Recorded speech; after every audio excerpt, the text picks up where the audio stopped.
Coucou, devenez le boss de votre vie, c'est ce que je vous propose sur ma chaîne Éveil spirituel pour tous, dédiée à l'élévation des consciences ainsi qu'à votre éveil spirituel. Vous êtes mes éveillés préférés et aujourd'hui je voudrais vous donner le secret les secrets du lâcher-prise. C'est un sujet très important et dont on parle énormément, surtout en méditation, l'art du lâcher-prise. Mais qu'est-ce que cela signifie exactement et comment peut-on atteindre celui-ci ? Donc c'est ce que nous allons voir aujourd'hui, ou tenter de voir, en tout cas selon mon opinion. Et je serais d'ailleurs très intéressée de connaître la vôtre, ou la manière dont vous procédez pour essayer de lâcher prise. Donc le lâcher prise, si on se demande ce que c'est qu'est-ce que ça veut dire exactement, lâcher prise? Lâcher une prise, ça veut dire qu'on lâche quelque chose qu'on retient vachement.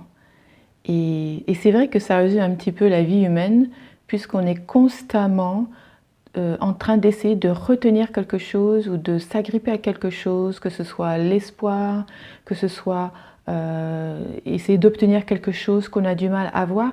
Et finalement, c'est synonyme de résistance. On résiste à quelque chose. Et à quoi on résiste ? Eh bien, on résiste à ce qui est automatiquement. Parce que si on n'arrive pas à lâcher prise, ça veut dire qu'on n'arrive pas à être dans le présent avec ce qui se passe. On ne veut pas cela, on veut autre chose finalement. On veut un autre moment, quelque chose de mieux que ce qu'on a maintenant, qu'on est en train de vivre à l'heure actuelle. Donc, l'art de lâcher prise, c'est en fait de retirer l'emprise que l'on a sur quelque chose qu'on souhaite garder à tout prix. Par exemple, on est dans une relation qui ne fonctionne plus, alors on ne veut pas lâcher la personne qui est en train de nous échapper des mains et on le ressent, donc on veut pas, et donc on y pense toute la journée et on n'est pas dans le moment présent parce qu'on est constamment en train de ruminer ce qu'on pourrait faire pour pouvoir garder cette personne, par exemple, ou le contraire, s'en débarrasser dans le sens où on souffre tellement, comment faire pour, c'est pareil, dans les deux sens. Ça peut être tout ce qui tourne autour de notre vie de manière générale, un travail, ou une promotion, ou une vie différente de ce qu'on a, ou tout simplement cette sensation que on ne fait pas ce qu'on devrait et on n'arrive pas à se remettre du fait qu'on devrait être plus heureux, on devrait faire quelque chose. Alors on s'agrippe à cette sensation de manque et on n'arrive pas à lâcher prise. Donc réfléchissons à toutes les prises que l'on a dans la vie et je pense que ça prend un peu de temps de se rendre compte parce que, on ne s'en rend pas vraiment compte de ce qu'on fait la plupart du temps. Et c'est souvent en pilote automatique, en arrière-plan, donc il faudrait pouvoir s'asseoir et se dire, ok, quels sont les secteurs dans lesquels j'ai beaucoup de mal, quoi. Et chaque secteur va essayer d'affiner la chose en particulier qui nous fait du mal, qui nous fait souffrir ou qui nous met en colère, ou quel que soit le genre d'émotion que l'on a autour de ce truc, et de déterminer quel est le truc. Et c'est ça que l'on n'arrive pas à lâcher. Ça peut être une chose dans la vie ou plein. Souvent, les gens ont plus d'une chose. C'est pour ça que c'est très déroutant, parce que comprendre ce qui ne va pas dans notre vie, quand il y a pas mal de choses qui ne vont pas ou qu'on croit qu'ils ne vont pas, alors on est un peu noyé, on est paralysé, et du coup, on ne prend pas action. Et donc c'est pour ça que déterminer exactement les problèmes que l'on a, où on a des difficultés, est vraiment la première des choses. Et surtout d'admettre que clairement, nous n'arrivons pas à lâcher la prise sur quelque chose. C'est pas la vie qui nous fait que, parce que la vie elle est neutre, c'est qu'il y a des moments bien dans notre vie et des moments qui sont moins bien. Donc quand ils sont bien, reconnaître qu'ils le sont et que c'est possible, vous voyez, on peut être content, heureux, ou quel que soit le mot qu'on veut accrocher à cela.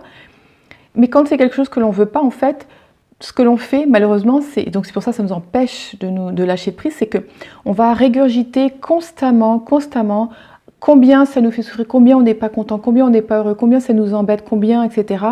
Et donc on attire plus de cela, et en fait, en tout cas, on ne va vraiment pas vers une résolution, plutôt que, bon, bien entendu, de reconnaître ce que l'on a de bien, donc c'est possible, et de se dire oui. Et donc, si je souhaite régler ce problème, il faut que je le règle et que j'arrive à lâcher prise, comme ça je peux enfin respirer et passer à autre chose. Donc cette résistance que l'on met, donc ça peut être à la vie en général, enfin, je veux dire, par exemple, si on se déclare « je ne suis pas heureux dans la vie », c'est un terme vraiment général. Ça veut dire qu'on est en train de dire qu'il n'y a pas des choses dans la vie qui nous rendent bien. Donc on voit bien que ce n'est pas possible. C'est parce que dans notre réalité, on est focalisé sur que des choses qui ne nous rendent pas heureux, et on le fait quand même, on continue quand même, on ne fait pas quelque chose pour le changer, donc on reste dans ce truc. Donc on ne peut pas lâcher prise, on est dedans. Et ce qu'il faudrait, c'est le contraire. On va admettre que c'est le cas, etc. Parce que c'est le cas, on souffre, on a mal, on n'aime pas, hein, mais il faut prendre du recul pour pouvoir trouver un début de solution et qui entraînera d'autres, et notre sortie de ce rêve ou ce cauchemar dans lequel on peut être. Donc en fait, la deuxième question, c'est de se demander comment faire pour lâcher prise. Comment faire pour lâcher prise? Donc, lorsqu'on a déterminé qu'on avait une prise, on s'agrippait à quelque chose qui ne nous convenait pas, on veut lâcher. C'est vrai qu'en méditation, lâcher, c'est voilà, lâcher vos muscles, relâcher les muscles, les tensions, voilà, soyez mou pour être relaxé, détendu et lâcher prise. Mais c'est aussi lâcher prise dans sa tête, et surtout, je dirais, parce qu'on ne peut pas se lâcher prise physiquement si on ne lâche pas prise dans la tête, parce que c'est complètement psychosomatique. Le fait qu'on ait tous ces trucs dans la tête qu'on n'arrive pas à arrêter, eh bien, ça nous crée des tensions et voire même des maladies au niveau physique, donc c'est vraiment psychosomatique. Donc la première chose, c'est pas d'essayer de se lâcher prise, finalement on se force parce qu'on n'a pas la tête à ça. C'est de travailler sur ces émotions, ces ressentis qui nous empêchent de lâcher prise. Alors c'est vrai que tout ce qui est méditation, mais beaucoup surtout d'exercices de respiration aide, parce qu'en fait c'est le lien entre l'esprit et le corps. C'est pour ça que ça aide énormément, mais ce n'est pas suffisant, il faut faire son travail d'introspection. Bien entendu, je dis ça souvent parce que c'est la base de tout, et surtout lorsqu'on a des choses qu'on aimerait régler, on ne sait pas comment, il faut vraiment se tourner vers l'intérieur pour déjà pouvoir se poser la question, quelles sont les choses avec lesquelles j'ai du mal, et ensuite comment mettre en place un plan d'action inspiré pour pouvoir régler cela. Lâcher prise, ça veut dire, ou c'est s'exercer à savoir que la seule chose qui existe, c'est ce moment-là, maintenant. Et que finalement, tous les problèmes que l'on a ne font pas partie de cet instant, puisqu'on y pense avec notre esprit de choses qui sont dans le passé, ou l'anticipation négative du futur, et on les amène là maintenant, alors que là maintenant il n'y a rien qui se passe. Et de se rendre compte que lâcher prise, c'est accepter ce qui est. Accepter ce qui est ne veut pas dire que vous êtes OK et que vous ne souffrez pas. C'est pas du tout ça. Ça veut dire que quoi qu'il arrive, même si c'est quelque chose qui fait du mal ou quelque chose qui fait du bien, de remarquer, de constater que c'est comme ça et que ce n'est pas autrement, et que c'est censé être comme ça parce que ça l'est, et que la souffrance, c'est de nous de résister, de refuser cette chose. Quand on a quelque chose de bien qui vient, c'est facile parce qu'on est content, on est excité, on est vraiment super, je suis tellement contente. Mais quand c'est pas bien, non, j'en veux pas. Donc en fait, on refuse certains moments de la vie et on accepte d'autres. Et en fait, on peut pas le faire, c'est ça, de constater, de se rendre compte qu'on ne peut pas prendre certaines choses, trier et pas d'autres. Parce que la vie, elle vient avec les contrastes, le bon et le mauvais, le plaisir et la souffrance, etc. Donc si on prend l'un, on prend l'autre aussi. Non pas que ça nous plaise ou que ça nous fasse du bien et que ça ne nous fasse pas souffrir, ce n'est pas ce genre de constatation, c'est juste que pour souffrir moins et se remettre plus rapidement de quelque chose qui nous fait du mal, il faut, c'est ça qui veut dire être dans le moment présent, c'est de prendre ce qui est, sans le juger, sans le critiquer, sans faire de drame autour, parce que ça amplifie, c'est ça qui crée et amplifie notre souffrance, et non pas le truc. Parce que le truc lui-même, si on regarde, dans la majorité des cas, et bien sûr je dis bien dans la majorité des cas, parce que nous ne sommes pas en train de parler de choses difficiles comme la mort de quelqu'un, ou une grave maladie, ou c'est quelque chose qui pourtant, à un niveau de votre chemin spirituel, vous allez l'utiliser comme tremplin pour pouvoir évoluer aussi. Parce que si la mort fait partie de la vie, vous devez le prendre aussi, ce concept, enfin c'est pas un concept, c'est un fait que, c'est juste un exemple pour vous dire, parce que c'est quelque chose de très difficile. Je veux dire, moi, je trouve que la chose la plus difficile, c'est pas de ne pas réussir à quelque chose, de ne pas avoir d'argent, de ne pas avoir de possession, ou qu'importe, c'est vraiment de perdre quelqu'un, parce que ça, enfin je veux dire, c'est vraiment pour moi la chose la plus difficile. Donc accepter ce qui est, ça veut dire déjà l'utiliser pour pouvoir évoluer et justement prendre de la graine et moins souffrir. Et évoluer, j'ai déjà dit, mais c'est vraiment le but ultime, vraiment d'évoluer. Et vraiment de l'utiliser pour apaiser ses souffrances en étant obligé de faire face à cette chose. Donc ça peut être donc la mort de quelqu'un, ou ne pas obtenir quelque chose à un degré vachement différent, et de se poser des questions. Et d'évoluer, peut-être que je dois me pencher vachement plus sur cela. Le boulot que j'ai, finalement ça ne me convient pas. Qu'est-ce qui me conviendrait, etc. Pour pouvoir lâcher prise, ok, c'est comme ça, je ne peux rien faire. Plutôt que de continuer, oh mon Dieu, j'en ai marre, etc., qui ne fait pas avancer, puisqu'on est constamment, jusqu'à la fin de notre vie, hein, si on ne fait rien, c'est clair, ça ne va pas venir tout seul, sans préparation énergétique, et ensuite action inspirée, etc., etc. Et donc pour accepter la mort de quelqu'un, c'est pas accepter la mort de la personne que l'on a perdue, c'est accepter que la mort fasse partie de la vie.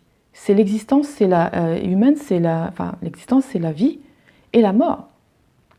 Et donc en parlant, puisque c'est tabou dans la société, et en regardant un peu les expériences, etc., on apprivoise de plus en plus, et du coup on peut prendre du recul et du détachement.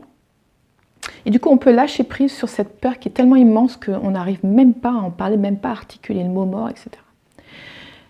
Donc c'est pareil pour tout, à moindre importance. C'est ça, lâcher prise, c'est vraiment se dire, bon, bah, c'est comme ça et pas autrement, je ne peux pas faire autrement. Alors je voudrais inviter cette chose, la regarder en face et réfléchir pour m'aider à rebondir sur cela et arrêter de souffrir. Donc c'est ça, comment lâcher prise, c'est en acceptant et en travaillant en acceptant, ça ne va pas arriver du jour au lendemain, clairement. L'acceptation de ce qui est, sans jugement, pour pouvoir avancer et évoluer. C'est ça le lâcher prise. Donc vous avez beaucoup de méditations sur le lâcher prise qui souvent commencent par une relaxation musculaire qui permet de relâcher les tensions, mais c'est aussi toutes les méditations qui vous aident à revenir au moment présent lorsque vous êtes pris dans vos pensées, parce que c'est un exercice qui vous permet en fait de vous concentrer sur ce qui est et non pas de toujours partir dans vos histoires. Nos histoires, elles sont automatiques puisque c'est devenu un truc vraiment...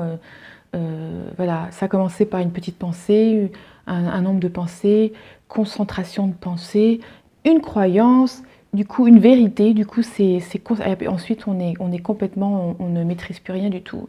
Donc toutes méditations qui vont vous permettre de travailler sur vos pensées sont bonnes pour cela.